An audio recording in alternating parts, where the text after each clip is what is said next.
जनों, DK special channel में आपका स्वागत है दोस्तों। मैं हूं आपका डीके जी। मेरे साथ मौजूद हैं जदयू के प्रदेश प्रवक्ता हिमराज राम जी। से बात करती हूं कि सर, संसद में जो दिया जा रहा है तो कभी कुछ पर कह रहे हैं, कभी कुछ पर हो रहा है, तो ये जो ओथ लिया जा रहा है इस पर क्या जय फिलिस्तीन, तो कभी कह देगा जय पाकिस्तान, तो जय अफगानिस्तान, क्या इस पर कुछ कार्रवाई होगा? भारत का संविधान जिसे बाबा साहब डॉक्टर भीमराव अंबेडकर ने बनाया था, भारत के संविधान में हमें मौलिक अधिकार दिया गया है और मौलिक अधिकार में अभिव्यक्ति की आजादी भी दी गई। लेकिन अभिव्यक्ति की आजादी का मतलब ये नहीं है कि हम ऐसे भाषा का, ऐसे शब्दों का प्रयोग करें जिससे सामने वाले को, सुनने वाले को दिल पर आघात पहुंचे या उसकी भावना को ठेस पहुंचे। हमें ऐसी किसी भी भाषा और शब्दों का प्रयोग नहीं करना है। कानून सम्मत, कानून के मर्यादा में, संविधान के मर्यादा में ही हम अगर कोई बात करते हैं तो अच्छा लगता है, उचित भी है। और एक लोकतंत्र के पवित्र मंदिर में शपथ के दौरान अगर ओवैसी साहब ने या कोई किसी ने अगर संविधान के दायरे से अलग हटके, देशभक्ति की भावना से अलग हटके अगर किसी तरह के कोई शब्दों का प्रयोग या किसी तरह का कोई नारा का प्रयोग करते हैं तो ये कहीं से मुनासिब नहीं है। लेकिन इस पर किसी तरह का कोई कार्रवाई करने के लिए जो लोकसभा के माननीय अध्यक्ष हैं वो इसके लिए उत्तरदायी हैं और उनके विवेक से संविधान के दायरे में, कानून के दायरे में जो कानूनी कार्रवाई हो सकती है वही कर सकते। तो संसद का सदस्यता क्या खत्म होगा, आप मांग कर रहे हैं? देखिए, इसके लिए जो उचित कार्रवाई होगी, क्या संविधान सम्मत, खुल के बोलिए सर, घुमाइए नहीं, खुल के बोलिए। जो संविधान सम्मत बातें होंगी उसके लिए वो जवाबदेह हैं लोकसभा के माननीय अध्यक्ष।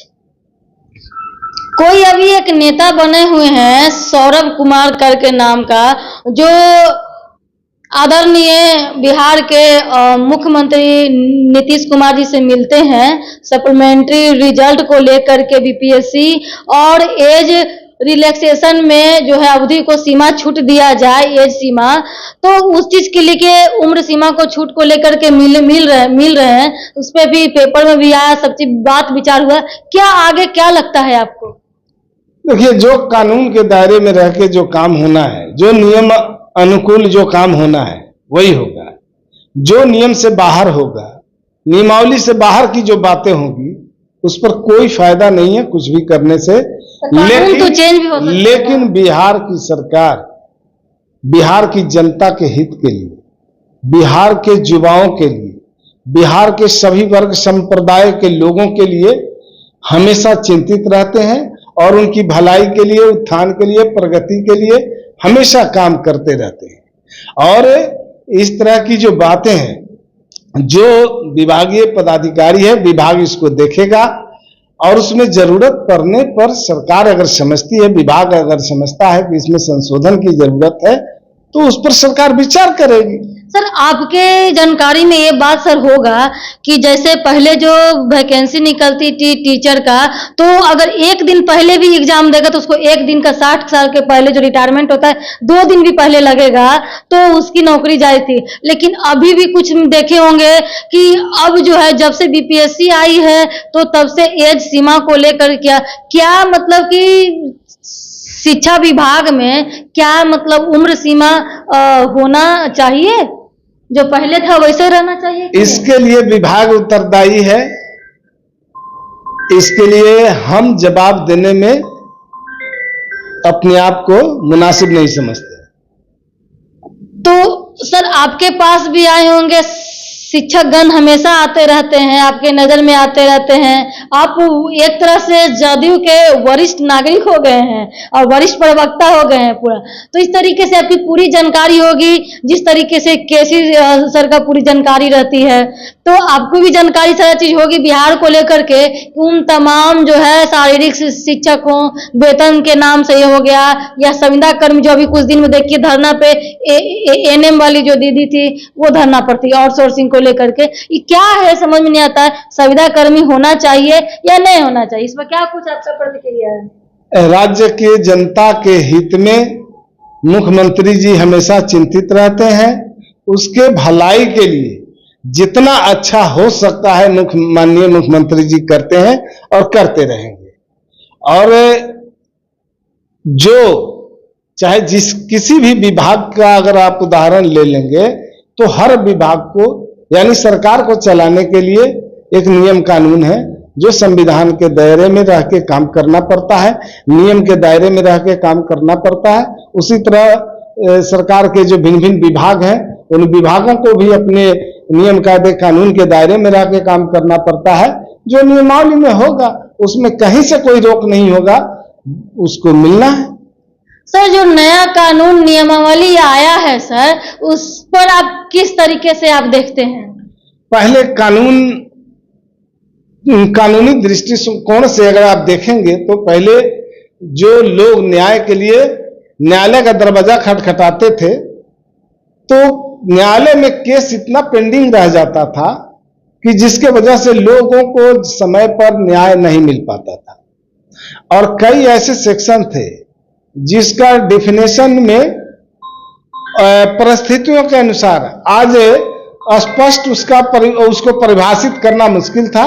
इसलिए अब सरकार ने उसको स्पष्ट परिभाषा दे करके परिभाषित किया है और कई सेक्शन में सुधार किए हैं, संशोधन किए हैं। और जो प्रक्रियाएं जो पेचीदा था उसको जल्दी कैसे न्याय मिले लोगों को, इस बात को ध्यान में रख करके उसमें परिवर्तित किया गया है। नए कानून से त्वरित न्याय मिलेगा जनता को। अब इसमें अटकाने लटकाने भटकाने वाली बात नहीं रहेगी। नीट परीक्षा को लेकर क्या कहते हैं आप? नीट परीक्षा के लिए तो लगातार जांच चल रही है। जो जो लोग उसमें दोषी पाए जा रहे हैं सबकी गिरफ्तारी हो रही है और किन किन लोगों की संलिप्तता है ये भी सब स्पष्ट होता जा रहा है। अब लगभग स्पष्ट ही हो गया है ये कौन है प्रीतम कुमार जो तेजस्वी जी का क्या संबंध है उसके साथ। ये सिकंदर यदुवेंदु तेजस्वी जी के आवास पर आना जाना लगा रहता था। तो ये सारे लोग उसमें पकड़े गए हैं और कई लोगों पर जिस पर निगाहें लगी हुई है, जांच टीम जो अपना काम मुस्तैदी से कर रही है, सुप्रीम कोर्ट के निर्देशन में संज्ञान में सारा कुछ चल रहा है। तो ये सिर्फ जो स्थिति है अभी कोई जो भी लोग इसमें जो संलिप्त है कोई नहीं बच पाएंगे। एक एक लोग पकड़े जाएंगे और सबके ऊपर कार्रवाई होगी। बहुत बहुत धन्यवाद। देख रहे दोस्तों मेरे साथ जो थे जदयू के प्रदेश प्रवक्ता हिमराज राम जी थे और देखिए इन तमाम बातों को लेकर के चर्चा हुआ कि आने नीट की परीक्षा को लेकर के क्या होती है, इन तमाम मुद्दों को लेकर के सरकार क्या करती है, आगामी जो है विधानसभा का चुनाव है तो उस पर क्या प्रक्रिया देती है, क्या बिहार के हित के लिए होती है। बात तो चल रही है विशेष राज्य के दर्जे की मांग को लेकर के, इस पर क्या आगे होता है, क्या सरकार आगे करती देखते रहिएगा। से चैनल में लाइक शेयर कमेंट सब्सक्राइब करें, फेसबुक तो है तो फॉलो करें। एक बात और कहना चाहते हैं कि जो लगता है सरकार को कि इसमें मेरा प्रजा को जो है जो जनता को है तो ये तो लोकतंत्र है जिसमें जिसकी जो भलाई होगी वो वही काम करेगी। और देखते रहिए। जय श्री राम।